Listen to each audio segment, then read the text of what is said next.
poco de lactantes, ese es diarrea y neumonía. Entonces, de ahí radica su importancia. Aquí, bien rapidito, porque eso lo saben bien en conceptualización, que es diarrea, es un incremento de las disposiciones con disminución de la consistencia, se vuelve más aguanoso, ¿verdad? Sigue siendo un grave problema de salud pública en todos los países pobres, particularmente en los tercermundistas, donde estamos nosotros. Está África, está Asia y muchos países o, digamos, ciertas regiones de Latinoamérica. Esto es bien importante. Fíjense, cuando un niño es desnutrido, su inmunidad es baja, ¿verdad? Pero no aparece desnutrido así de por sí de primera instancia. Probablemente viene de una familia muy pobre que no recibió la suficiente cantidad de alimentos, bajó su inmunidad y se agarra cualquier infección, hace diarrea, con lo cual empeora mucho más su estado inmunitario. Y al bajar esto hay más diarrea, más desnutrición y hace un ciclo vicioso de retroalimentación positiva muchas veces, ¿ya? En las últimas décadas, chicos, fíjense, les puedo hablar desde mediados del 80. La década del 80 ha sido una década bien importante con avances diversos en muchas enfermedades. Y dentro de esto ha estado este replanteamiento etiológico, patogénico de la fisiopatología, de cómo se diagnostica y del tratamiento. Fue una época en relación a la diarrea, una época en la que fue tan importante como, digamos, la síntesis del primer antibiótico, como iniciar la era de los antibióticos. Han sido pioneros en esta temporada. Un médico que tuve la suerte de conocer, pero era ya mayor, un uruguayo y un jovencito, pero él era del Brasil. El doctor Facúndez, no me acuerdo muy bien su nombre, pero fueron realmente dos científicos bien importantes en este cambio de acá. Por eso dice, las últimas décadas han surgido replanteamientos etiológicos. ¿Por qué? Porque hasta ese entonces, ya es creo la tercera vez que les digo, se pensaba que las bacterias eran los gérmenes más importantes en etiología de vías respiratorias, de vías gastrointestinales, y entonces todos recibían antibióticos. Por un resfrío, por una diarrea, directamente les metían antibióticos. Ahora esto es grave, es increíble. Solo los que no están bien formados continúan haciendo esto, porque ya sabemos que esta situación de introducir en un lactante, introducir antibióticos, me altera totalmente la microbiota intestinal. Y la microbiota intestinal ahora se le está dando todo el avance, son cosas nuevas, chicos, que se están manejando recién estos últimos años. Tiene mucho que ver con todo, con la inmunología. Incluso están asociando a muchos trastornos mentales, de todo, tiene que ver con toda la microbiota intestinal. Y entonces, antes de dar un antibiótico así, sin pensar, porque me parece, le daré nomás por si acaso que no hay que hacer eso. Más bien, primero tenemos que estar seguros que sí realmente necesita el uso del antibiótico, ¿ya? La patogenia, todo esto, y el tratamiento obviamente ha sido la época de la introducción por primera vez del suero de rehidratación oral, antes no existía eso. Y la epidemiología está en relación a la pobreza, que ya saben ustedes, la pobreza está atada a toda la lacra. La pobreza en general es gente que no tiene trabajo, andan así, pero con un déficit terrible. Son migrantes que se han venido del campo, porque no había nada más como estos que vienen, por ejemplo, de la cordillera. Ahí no hay nada, por más de que ellos quieran trabajar, no llueve, no hay agua, no tienen ni para sus animalitos, se mueren, no tienen qué comer. Entonces estos migran, se van a la parte periférica de la ciudad. Viven en condiciones pero terribles, terribles. Estos son los realmente pobres que existen, ¿verdad? Entonces es más en esta gente que va a ver este problema. Bueno, la clasificación de las diarreas se las realiza desde varios puntos de vista.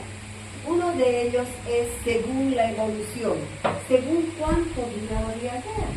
Y esta clasificación ya tiene varias décadas, más de 3 décadas. Y es bien simple, porque antes era más complicado, era persistente, era con cosas, ¿no? Ahora es así, aguda y crónica, simplemente eso. Aguda es la que tiene menos 15 días de evolución y crónica más de 15 días de evolución.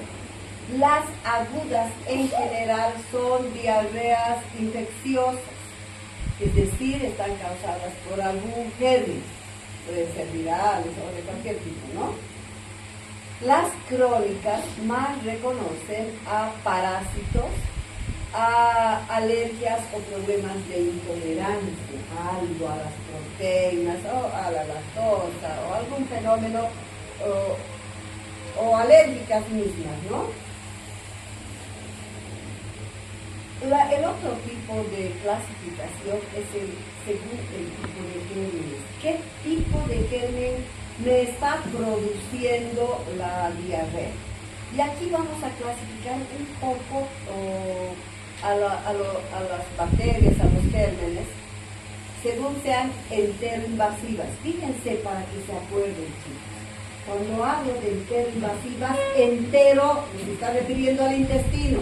Invasivas que invaden la mucosa, la integridad del tracto intestinal, ¿verdad? Son enteroinvasivas. Entonces, al invadir la integridad de esta bacteria o parásito, va a llegar a perforar capilares. Por lo tanto, una característica de las enteroinvasivas es que estas producen sangrado. Son las típicas de las disenterías. ¿Ya? Producen sangrado al perforar, digamos, los vasos sanguíneos. ¿Quiénes son? Salmonella, la Shigella, las amebas dentro de los parásitos y la Escherichia coli como otra de las bacterias. Si se fijan, la mayoría de las bacterias, exceptuando a la Shigella. Hay también las enteroadherentes. Aquí hay, obviamente es una la conocida, una. Si recuerdan ustedes de sus conocimientos de parásito, la Giardia, queridos, es una estructura así y que tiene un pili, ¿se acuerdan? Tiene un pili. Y este pili se pone en contacto, no penetra, está así, simplemente en contacto. Se adhiere, de ahí viene su nombre, es entero adherente. Y el ejemplo clásico que menciona el libro siempre es la Giardia lambda. ¿Ya? Las enterotoxigénicas son las que producen los gérmenes que producen toxinas, que es la razón de las toxinas va a producirse la diarrea. Ahí está típicamente Vibrio cólera, que produce toxinas, el estafilococo produce también, ¿verdad? Estas son enterotoxigénicas. Seguimos. Otra clasificación desde el punto de vista de su mecanismo de producción, cómo se produce la diarrea. Y aquí tenemos a la osmótica, secretora, la mixta inflamatoria y por incremento de la motilidad. La osmótica, ¿saben lo que es osmosis, verdad? Es el pasaje de líquido de un compartimiento de menor osmolaridad a otro que tiene mayor osmolaridad, ¿verdad? Eso es, a través de una membrana semipermeable o de una membrana. Entonces, esta osmótica se caracteriza porque extrae el líquido del medio interno del cuerpo del niño que lo va a padecer, lo saca del medio interno y lo pone hacia el lumen intestinal con una diferencia de osmolaridad. El ejemplo típico es el rotavirus. Nada más para que se ubiquen, creo que tengo aquí un marcador. ¿Ven aquí, chicos, todos? Ya. Digamos, este es el lumen, ¿ya? Este es el lumen. Entonces, yo tengo aquí en el lumen a los enterocitos. Estos son los enterocitos. Y estos enterocitos ya saben ustedes que tienen las microvellosidades. ¿Qué son las microvellosidades? Son la superficie de absorción de nutrientes, ¿verdad? A través de las microvellosidades absorbemos los nutrientes. Entonces, ¿qué pasa con el enterovirus? Con el rotavirus. Este rotavirus típicamente produce una necrosis de la punta de las velocidades. ¿Saben lo que quiere decir necrosis, verdad? Quiere decir muerte de esta parte y se esfacela, se cae. Pero ¿por qué será importante esto, recordar? Porque en la punta de estas microvellosidades, ¿qué están, chicos? ¿Se acuerdan? Están las disacaridases. ¿Qué son las disacaridases? Son enzimas encargadas de procesar a los alimentos para la absorción. Háganme un favor, cierren la puerta, y no abran. Ya, van a controlar que la persona que entre que tenga la amabilidad de cerrar, ¿no? Entonces, aquí en la punta están las disacaridases, ¿ya? Entonces, si ha habido necrosis en esta punta, ¿qué va a pasar con esa microvellosidad? Se va a quedar así, ¿verdad? Acortada. Y no va a tener, ahí tenemos la lactasa, la maltasa, sacarasa, etc., ¿no es cierto? Entonces no va a tener la enzima para degradar. Y por lo tanto, cuando este lactante tome la leche, no hay la enzima para degradar el azúcar de la leche. Y entonces el azúcar se va a acumular aquí, en grandes cantidades, ¿verdad? Entonces, si se fijan aquí, la osmolaridad aquí va a ser mayor, más grande que en el medio interno. Por lo tanto, por diferencia, va a extraer el líquido del medio interno, ¿ya? Se va a producir una gran diarrea. Esta es la razón, chicos, ya me adelantaré demasiado al rotavirus, que cuando un niño hace el rotavirus, este cuadro duraba más o menos entre 7 a 14 días en el promedio. 10 más o menos mejoraba y empeoraba, me seguían vomitando. Y en este tiempo, por lo tanto, hacen una especie de intolerancia temporal a la lactosa, o sea, al azúcar de la leche. Es intolerancia temporal. ¿Por qué temporal? Se espera unas 2-3 semanas hasta que la microvellosidad se regenere y ahí recién funciona bien, ¿ya? Esa es la osmótica. La secretora, las toxinas bacterianas aumentan la secreción de todo esto, de todos estos electrolitos, cloro, sodio, potasio, bicarbonato, agua, todo esto eliminan, secretan, si quieren, al lumen aquí. Y la mixta cuando comparte estos dos mecanismos. Pero hay también inflamatorias, cuando el proceso mismo es de origen inflamatorio. Esto acontece fundamentalmente en gente mayor, las famosas colitis. Y claro, no es imposible, pero en el capítulo vamos a encontrar. Es más, si quieren ustedes, un mecanismo de diarrea de la gente mayor. Y aumento de la motilidad por fármacos o sustancias irritantes. ¿Qué fármacos irritantes conocen capaces de producir diarrea? ¿O algún tóxico, algo? Antibiótico. No, es un efecto secundario, pero no te produce ese ratito la diarrea.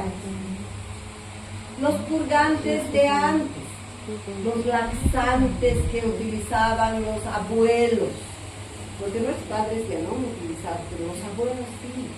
Antes ellos tenían la creencia de que a los nietos todas las vacaciones tenían que purgarlos, ¿verdad? En cola hacían todos, les daban el aceite de ricino. Es un laxante, es un purgante. Esa es una sustancia que es capaz de producir por incremento de la motilidad. Hay otra, esta es probablemente la más conocida, yo creo que conocen ustedes muy bien, por su etiología, esta clasificación. Y por su etiología se divide en dos grandes grupos, las infecciosas, que yo prefiero poner en el orden como está descrito en cualquier libro. Y esto ha quedado por historia la forma de describir así. Ya les dije que antes pensaban que eran las bacterias las más abundantes. Por lo tanto, siguen poniendo por tradición respecto a eso, bacterianas, parasitarias, virales y micóticas. Sin embargo, se demostró, por ejemplo, hasta antes de la vacuna del rotavirus, que la principal causa eran los virus. Era el rotavirus, el adenovirus y otros virus, ¿verdad? Las virales y las micóticas. Y las no infecciosas serían situaciones que hacen que haya diarrea, pero que no están implicados los gérmenes. Diarreas nerviosas o psicógenes, ¿verdad? Hay mucha gente, esto es bien difícil que un pequeñito tenga este tipo de diarrea, pero sí ya en los grandes. Niñitos grandes sí pueden tener, o los adultos, ¿verdad? Hay gente que sí se pone exageradamente nerviosa y le da diarrea, las diarreas alérgicas o por intolerancia, la transgresión alimentaria, ¿saben lo que es eso? Transgresión alimentaria. Se refiere a lo que nosotros comúnmente llamamos aquí, debe tener algún nombre para ustedes, el atracón de alimentos. Es bien frecuente en bebecitos, en los que van a cumpleaños. Van al cumpleaños, les dan hamburguesa, les dan chorizo, les dan yogur, les dan gelatina, torta, crema, galletas, todo lo que se puede imaginar consumen ahí. Llegan a la casa o al día siguiente están con todas las cosas. Eso es transgresión alimentaria y por fármacos o tóxicos. Bueno, aquí vamos a ver, chicos, esta parte, queridos. Quiero que se den cuenta cuántas bacterias son frecuentes en nuestro medio. Ven ustedes, pero con seguridad de que es esa la bacteria. Van a ver que son pocos para contar con los dedos. O sea, las diarreas que amerita el tratamiento son así re pocas.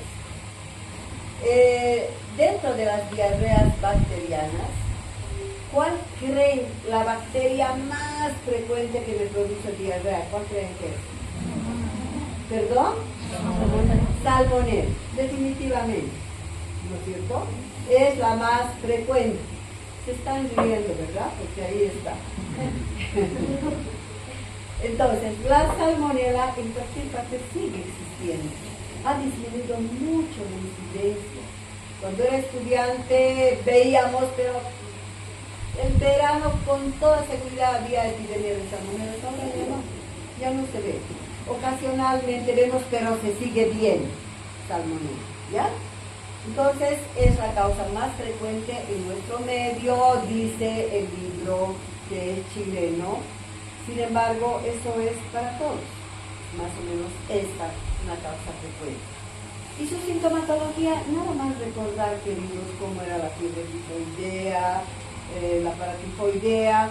Son dos de estos gérmenes, ¿verdad? La salmonella typhi y la paratifi, La más grave es la tifus y su característica fundamental son alzas térmicas recontra elevadas de 39, 40, 40.5, cefalea, vómitos, raquialgias, mialgias. Hay una, digamos, no relación con la elevación de la temperatura y la frecuencia cardíaca. Saben que por cada grado de temperatura que aumente el cuerpo, se aumentan 18 latidos. Eso saben, ¿verdad? 18 latidos. Pero en este caso, puede estar con 40. Si ese niño tenía, póngale 36, son 4 por 18 por 4, ¿cuánto es? 36, 72 latidos más deben ser, ¿verdad? Pero en la tifoidea no es así. Está con la superfiebre, sin embargo, hacen bradicardia relativa, se llama eso. Esto es más frecuente observar en los más grandes. Bueno, todo esto que recuerdan no es la clase de tifoidea, simplemente lo más importante estamos mencionando. Y el diagnóstico será la clínica, el hemograma. ¿Cuál es el laboratorio específico, chicos? ¿Perdón? Reacción de Vidal. La reacción de Vidal. ¿Y cuándo se hace lectura de la reacción de Vidal? ¿En qué tiempo? ¿Se pide de inmediato? No, ¿verdad? Al 10º día empieza a subir la serología, empieza. Por eso que dicen que sí puede servirte después del 10º día, pero está francamente positiva a los 15 días. Por lo tanto, no me sirve esto para el diagnóstico. Ya para confirmar retrospectivamente, sí, para eso me sirve. Ya para decir, a ver, ¿qué había sido? Pediré más o menos y ahí si vemos ya tiene que saber específicamente. Los antecedentes epidemiológicos importan mucho. El tratamiento en niños basta el simple cotrimazol o una cefalosporina en niños. En adultos el cloranfenicol en caso necesario. No sé si a ustedes les he comentado que los gringos en la escuela americana, para lo único en los Estados Unidos que utilizaban el cloranfenicol era para la fiebre tifoidea. Pero resulta que en los Estados Unidos la población tenía una cierta tendencia de algunas personas de hacer aplasia medular secundaria al cloranfenicol. Y ellos tenían pavor a eso porque la aplasia medular es un cuadro extremadamente grave, ¿verdad? Es gravísimo. Y entonces ellos investigaron con todos los medicamentos, han hecho la prueba y nada de resultado. Por lo tanto, en la escuela americana para lo único que utilizaban era para la fiebre tifoidea, pero no se rindieron. Aparecieron las quinolonas de tercera generación, hicieron la prueba con eso y hace muy poquito descubrieron que la ciprofloxacina les iba muy bien. Y entonces, desde eso, ellos sacaron la cloranfenicol. Pero en el resto de los países, en general, todavía no utilizan mucho porque están aprovechando esto y están dando a los grandes la cipro y a los pequeños esto, ¿no? Cloranfenicol se puede utilizar en caso necesario, seguiré mencionando el libro como droga de primera elección para grandes, no para pequeños. La shigella. ¿Alguien ha visto estos años algún caso de shigella? Yo creo que ni van a ver, queridos. No les miento, debe ser unos 25 o 30 años que yo no veo ni un caso de shigella, ni uno. Pero era antes frecuente, era muy frecuente. Y este es un cuadro re tóxico, terriblemente tóxico, porque era muy aparatoso, se acompañaba de fiebres elevadas, terribles, igual que la salmonela, fiebres súper altas, además con vómitos, deposiciones líquidas abundantes. En cambio la salmonela no tanto deposiciones, incluso el adulto se estriñe. En las guaguas sí puedes encontrar gastroenteritis. Pero hay una cosa que aunque ustedes nunca hayan visto, el hecho de que vean que es una deposición que tiene moco, sangre y pus, es típico de la shigella. Eso es lo característico de la shigella. Se lava el intestino y al final solo sale pus enterita, pus así, sangre y flema. Esa es la deposición típica de la shigella. ¿Ya? Al ser tan aparatosa esta, con temperaturas altas, todo, vómitos terribles, muchas veces en la época que se presentaba se confundía, y el libro lo sigo mencionando, los libros se confundía con una meningitis, por los vómitos terribles, por esas temperaturas súper altas y porque había exacerbación de los reflejos nerviosos, osteotendinosos. Se hacía punción lumbar y era el líquido cefalorraquídeo absolutamente normal. A ese fenómeno se denomina meningitis. Se sospecha, pero no es, ¿ya? Eso es capaz de producir meningismo.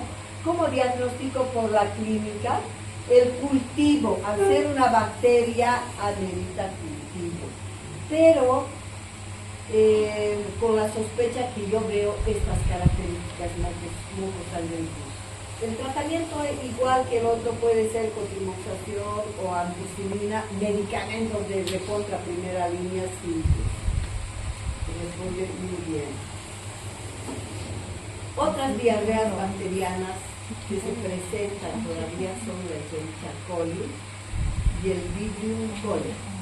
La Escherichia coli, fíjense, no todos hacen Escherichia coli. ¿Han escuchado alguna vez que alguien ha tenido Escherichia coli?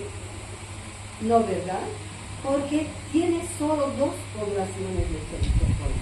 Una es la de neonatos, que ya hemos visto en septicemia neonatal, ¿verdad? En neonatos, una. Y el segundo grupo a la que ataca es a los turistas. ¿Se acuerdan de la diarrea del viajero? La diarrea del turista. Esta es T-coli. Pero no es cualquier extranjero, no es un peruano, no es un brasilero, no es un colombiano, nada de eso. Son gente que no tiene en su país el Escherichia coli. Por lo tanto, son la parte norte de los Estados Unidos, la parte bien norte, y Europa. Solo ellos. Pero el resto, México, la parte sur de Estados Unidos, igualito tienen. Entonces, ¿por qué no se disemina esto? Porque nosotros, todos ustedes y yo, hemos tragado desde que éramos bebés coli, Escherichia coli, y hemos hecho una inmunidad para eso. Y tenemos entonces un sistema defensivo bien potente para eso. Por eso ya no enfermamos. Pero esta gente que viene por primera vez y los neonatos no tienen. Por eso en ellos es grave. Entonces estos pueden hacer cuadros diarreicos impresionantes, esta diarrea del viajero terrible, ¿ya?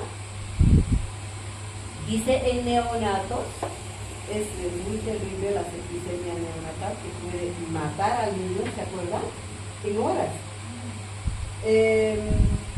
Puede haber fiebre alta, diarrea, septicemia, el diagnóstico como lo planteo con la clínica y el cultivo de heces, y el tratamiento, si es septicemia, será parenteral. ¿Se acuerdan qué se da? Chicos, se da gentamicina y ¿qué más?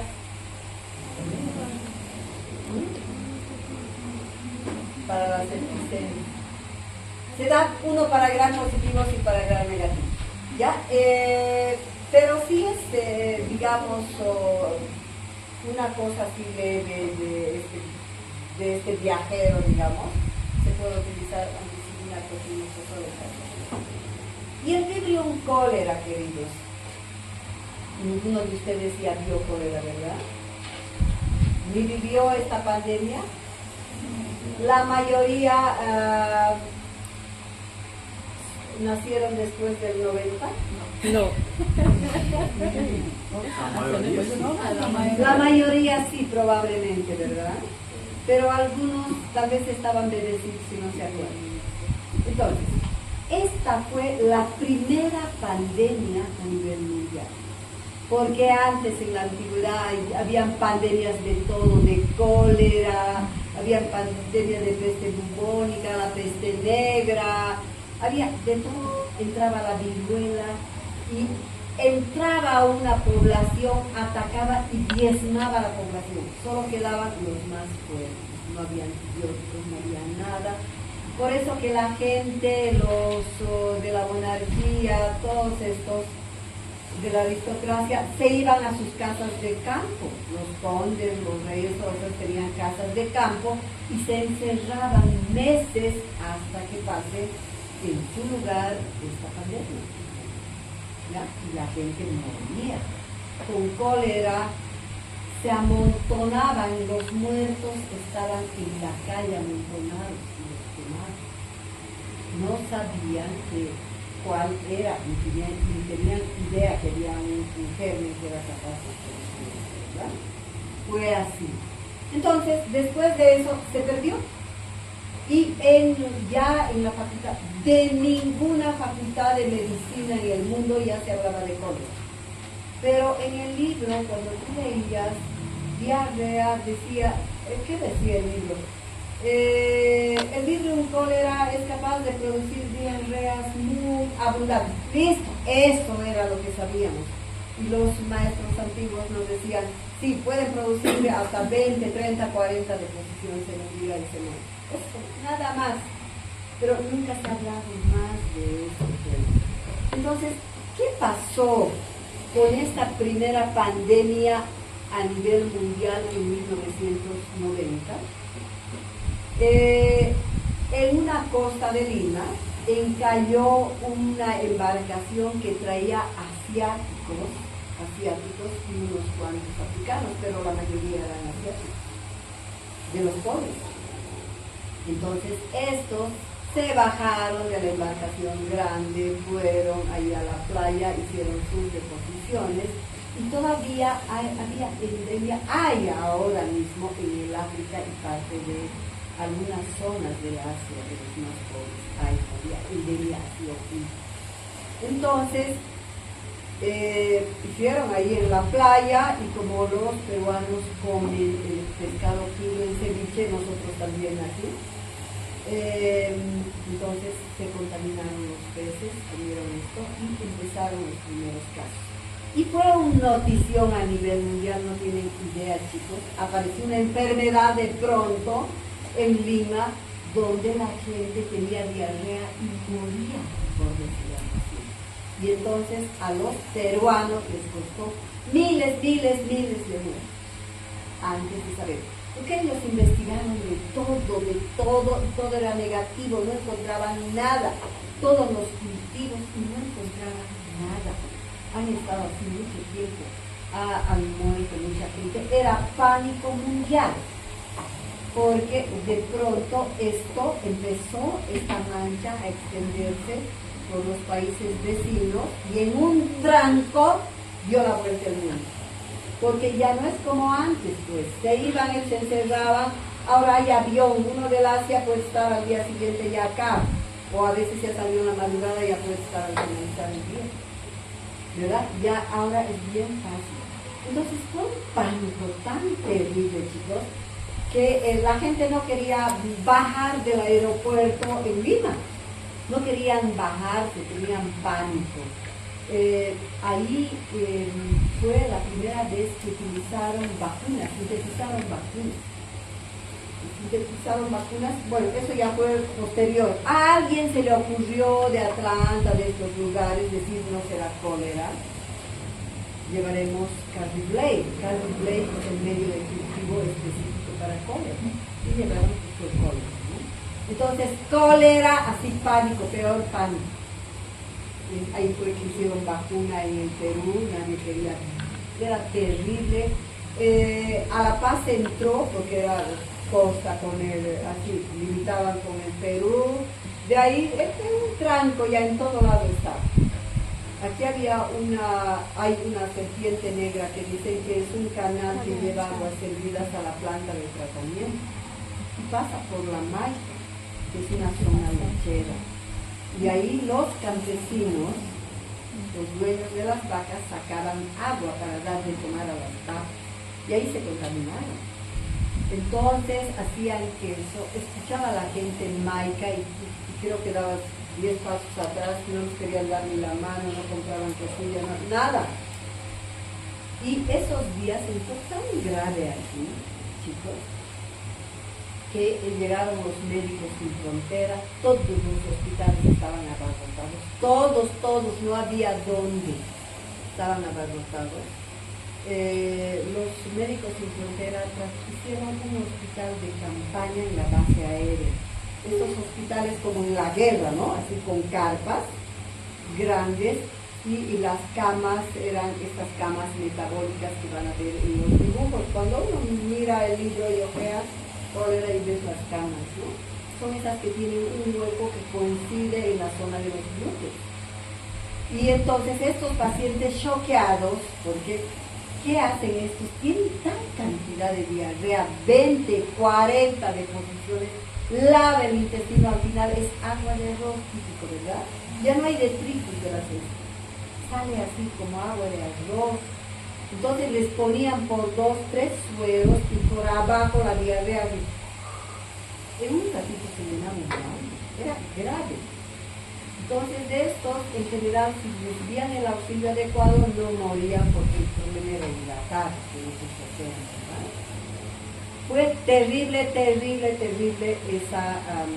esa pandemia.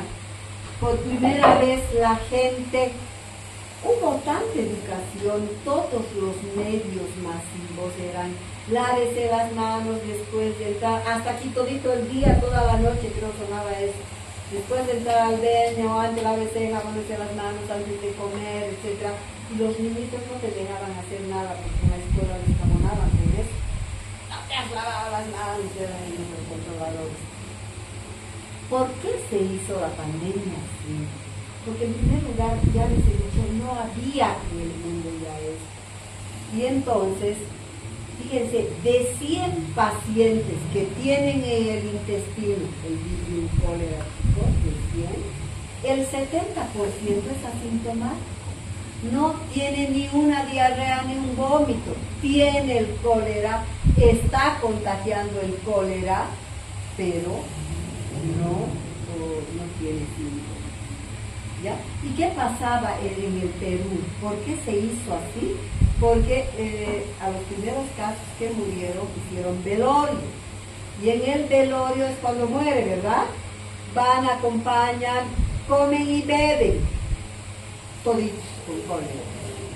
Se iban a su casa, otro moría de nuevo. Entonces en la época del cólera eran situaciones ya a nivel protocolos, a nivel mundial, prohibido velorio.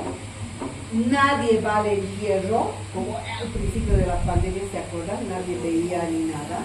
Se enterraba como a 2 metros, pero el personal de salud sí trabajaba. Cerraban en unas bolsas herméticas y metían la consumidora. No era necesario, digo yo, tanto, pero era así, echaban. Era la ciudad entera oliendo lavandina. Era lavandina. Porque había un caso de cólera, tenías que ir a bloquear a su casa, quiere decir que toditos tomaban doxiciclina, que los niños tomaban pioxazol, las mamás amoxi, etc. Todos. Y su casa rociada para que no contagien, ¿no? Fue terrible, chicos, esto. El 70% les decía es asintomático y contagia, menos del 20% o un poquito más es una moderada, una o dos diarreas, y menos del 10%, mucho menos, era esta forma grave que les estoy describiendo. Diarrea con calambres abdominales, deshidratación y menos, ¿ya? Entonces, ¿cómo diagnosticamos el cólera? Con la clínica, con el antecedente epidemiológico, El medio de cultivo es Cardiolel. El tratamiento es la doxiciclina. ¿Qué es la doxiciclina? Ya saben, es la hija de la tetraciclina, ¿verdad? ¿Te acuerdas? Y que se da a niños mayores de 15 años, la moxicilina embarazadas, porque no puedo dar tetraciclina. Es teratorio, ¿no es cierto? Y el cotrimoxazol en niños menores, tampoco puedo dar tetraciclina. Y hay una más bacteriana que es la intoxicación por estafilococo. En general se presenta en estos lugares de expendio de higiene dudosa, digamos, ¿no? Y hay fiebre, diarrea, vómitos, esto no amerita ningún uso de antibióticos, hidratación y paz. Ese es por estafilococo.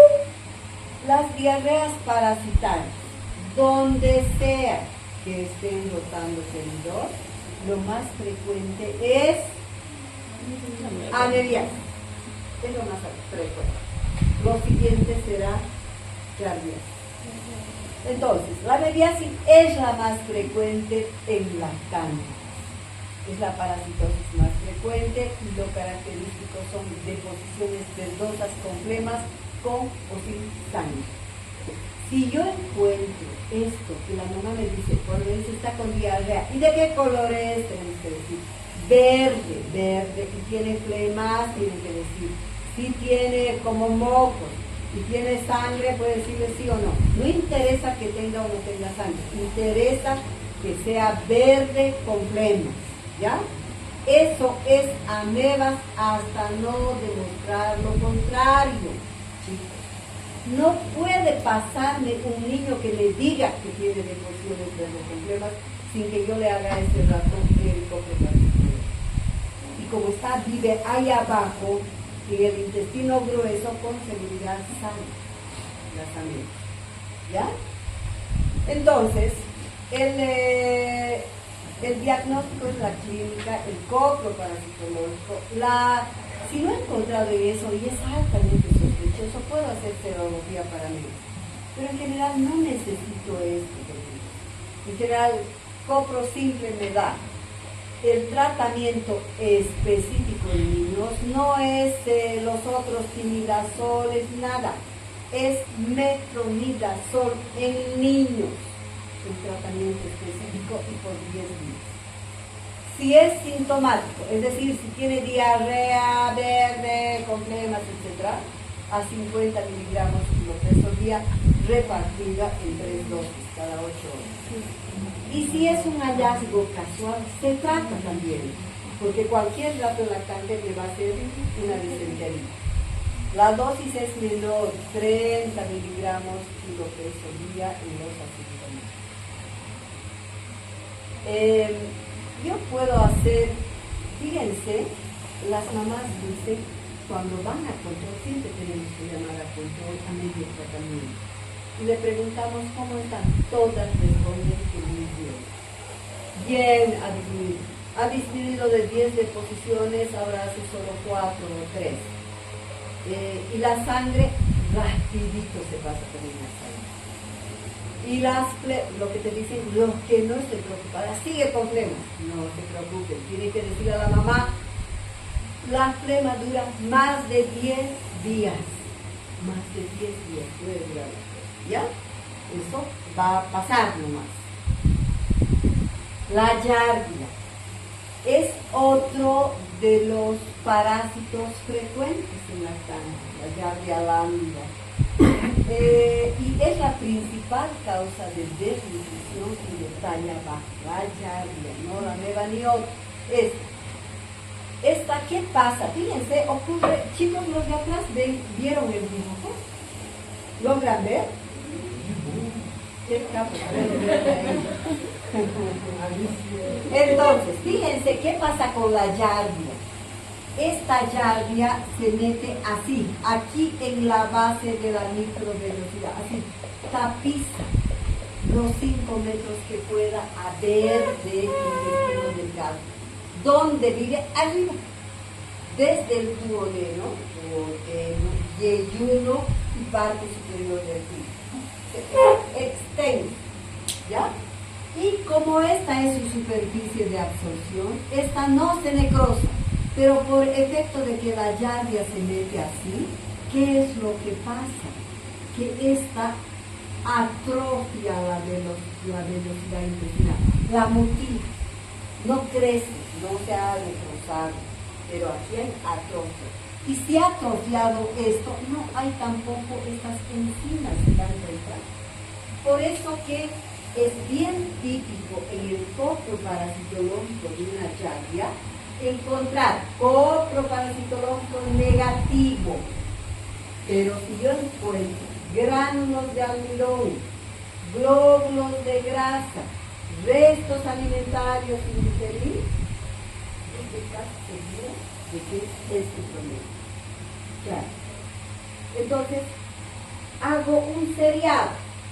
Un seriado quiere decir 3 seguidos. Si en los 3 encuentro esto, estoy autorizado a hacer tratamiento con seriado. Porque al vivir tan arriba, no siempre sale la llave. Y una vez que yo termine el tratamiento, yo tengo que repetir el copro parasitológico. Y la respuesta es increíble. Estos niños, a veces en 2 semanas, en un mes, ganan 1 o 2 kilos. Sí, ganan bien. Porque otra cosa que dicen los papás, come, pero no engorda. Es que todito lo está botando, ¿verdad? Porque no tiene enzimas. ¿Se dan cuenta cuál es la razón? No hay enzimas para digerir todo lo que está haciendo.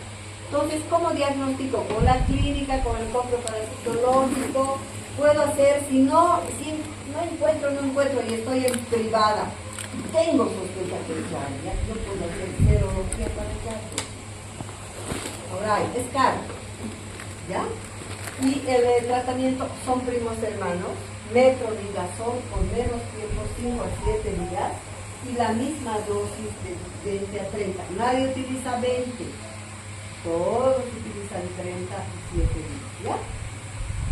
Y debo, sí, hacer un seguimiento con todo el mundo. La ascaridiasis, de todos los copros que han debido ver, generalmente no se encuentra. Esto es raro, chicos, los ascaris. Raro en Cochabamba. ¿Dónde veo ascaris? Veo en Santa Cruz. En el Chapare, chicos, cuando van al Chapare y comen pescado fresco delicioso, pero con una ensalada, la ensalada es de parásitos, de ascaris, de amebas, de anquilostoma con lechuga. Así es, eso es. Estoy diciendo para que no coman en el Chapare. Entonces, los casos graves vienen del Chapare. Vienen del Chapare y vienen tan graves que a veces se bajaban, yo me acuerdo, al pediátrico, se bajaban con distensión abdominal, como un síndrome grave de obstrucción intestinal. ¿Por qué? Porque eran cientos de ascaris que se apelotonaban así y hacían como un ovillo. Y eso se trancaba. Entonces producía un síndrome obstructivo. Por otro lado, estos tienen una capacidad del sistema nervioso de superestimularse. Unos medicamentos, alimentos muy ácidos, algo los estimulan y se pueden meter donde sea. Fíjense, son capaces de introducirse al apéndice y dar apendicitis, meterse a la bolsita de la vesícula, dar colecistitis, o meterse al conducto y dar, digamos, una obstrucción de cualquiera de estas vías biliares, con ictericia, con todo esto, y a veces hasta eliminación por la nariz, el ascaris sale, o por la boca, es impresionante, pero sale. Son las superingestaciones, no ocurre eso, digamos aquí en Cochabamba no hay, en La Paz no hay, pero en las zonas tropicales sí hay, ¿ya? Entonces, el diagnóstico, el copro y la visualización. Si la madre dice, ha eliminado un gusano, ¿de qué tamaño? Así, es ascaris. no hay otro. Si te dice es asicito, o es enterobius la hembra, o es estrongiloides. No hay otro. ¿Cuáles hay salito? Sí, sí, claro que sí. Eso es bien frecuente, más bien la madre te trae así un frasquito. Puede salir con las deposiciones, puede salir. El tratamiento, chicos, fíjense, es el mebendazol. El mebendazol y el pamoato de pirantelo son las drogas, si quieren, dependiendo de la gravedad. El mebendazol basta una dosis. Ahora tenemos, los que están rotando en hospitales del estado, verán que es un comprimido de 500 basta uno. Pero lo habitual es el pantemil, que es el mebendazol, que venga de 100 miligramos en jarabe de 30 ml o en 6 comprimidos en una cajita, una cada 12 horas de 100 por 3 días. Así viene, ya preparadito. Pero es la misma dosis para uno de 200 kilos y para uno de 7 kilos, la misma dosis. ¿Por qué será eso? Porque no se vuelve sistémico, no pasa del intestino a la sangre, por lo tanto actúa solo a nivel local, por eso es la misma dosis, ¿ya? ¿Y cuándo voy a dar el pamoato de pirantelo? El pamoato de pirantelo voy a dar en la superinfestación, ¿ya? En esto que veo el ovillo, que ha migrado, etc. Ahí, es una dosis. El pamoato de pirantelo es 10 a 11 miligramos kilo peso, dosis única. 100% efectivo, no 99,9, 100%. El albendazol, chicos, se utilizaba en niños mayores de 2 años. Pero se ha visto efectos secundarios cardíacos, identificación de la onda y el electrocardiograma, y lo han retirado. Sin embargo, vemos todavía en algunas farmacias, pero ya no es un medicamento aconsejable. Los oxurios, la oxuriasis, ¿se acuerdan? ¿Conocen la quinoa? Tiene una cosita blanquita, ¿verdad? Ese tamaño igualito, es el macho. La hembra es el doble o más, es más grande. Entonces, esta se produce en contagio familiar en general, de estos niños pobres que comparten una sola cama con los papás, los hermanitos, ahí se cosas, ¿ya? ¿Qué es lo que pasa? La hembra sale a medianoche sale de paseo, sale afuera, al ano, y ahí desova, se pone sus huevos y junto con los huevos secreta un ácido terriblemente fuerte. Este ácido es el que produce el prurito. Por eso en la oxidiosis es típico que los niñitos a medianoche se muevan, se rasquen, y a veces la madre viene con el diagnóstico y dice, se movía tanto mi hijo, se rascaba el potito, que le he visto a medianoche con linterna y he visto unos gusanitos blanquitos y unas cosas blancas, así unas placas. Esos son los huevos. Y entonces, ¿se acuerdan qué se llama el método para diagnosticar? Graham. El método de Graham, que dicen del Scotch, ¿verdad? De las cintas Scotches. Bueno, el tratamiento puede ser albendazol o tiabendazol o finalmente mebendazol o el pamoato de pirantelo también. Las virales, queridos, la más grave por historia, la que causó una mortalidad grande hasta antes de la vacuna, fue el rotavirus. El rotavirus, pero disminuyó terriblemente la frecuencia porque ahora se vacuna, ¿verdad? Hay vacuna a los 2 y a los 4 meses. Produce el rotavirus una necrosis también de la micro, lo que hemos explicado aquí, ¿verdad? Todo esto que les he explicado. Y la sintomatología es deshidratación, intolerancia temporal a la lactosa. Puedo hacer serología para rotavirus, es específico y rápido. El pH es ácido, ese es, por lo tanto me da eritema perianal. Y no hay tratamiento porque es virus, no voy a dar antibióticos. Voy a dar probióticos, hidratarlo y su vacuna. Hay otros virus nuevos, adenovirus, astrovirus, enterovirus, no son nuevos. Estos son los clásicos de antes. Pero los nuevos se han descrito en las botellas de agua, no aquí en Bolivia.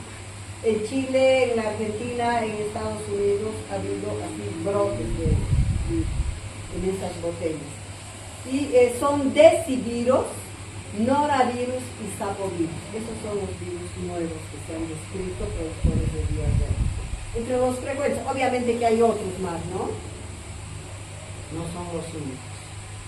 Y las micóticas, mis queridos, son las diarreas por hongos. ¿En qué circunstancias se presentan estas diarreas por hongos? Cuando hay un tratamiento con antibióticos de amplio espectro. Entonces, al matar al patógeno que quiero atacar, estoy matando también a las bacterias saprófitas buenas que nos protegen, ¿no? Porque hay buenas bacterias que nos protegen.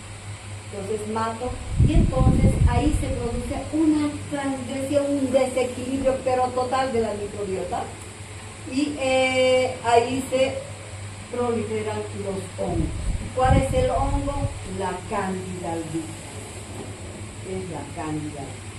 El tratamiento, la nistatina.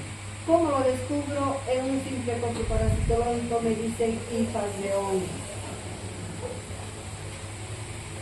Bueno, estas son recomendaciones generales, queridos. Prevención y tratamiento de la deshidratación, suero de rehidratación oral y líquidos caseros, dieta normal con bajo contenido de fibra, es decir, mejor si está con mucha diarrea, decirle que haga papa, arroz, pechuga de pollo con sopita, ¿verdad? No va a morir si no come unos días verduritas. No va a pasar nada. Puedo dar probióticos.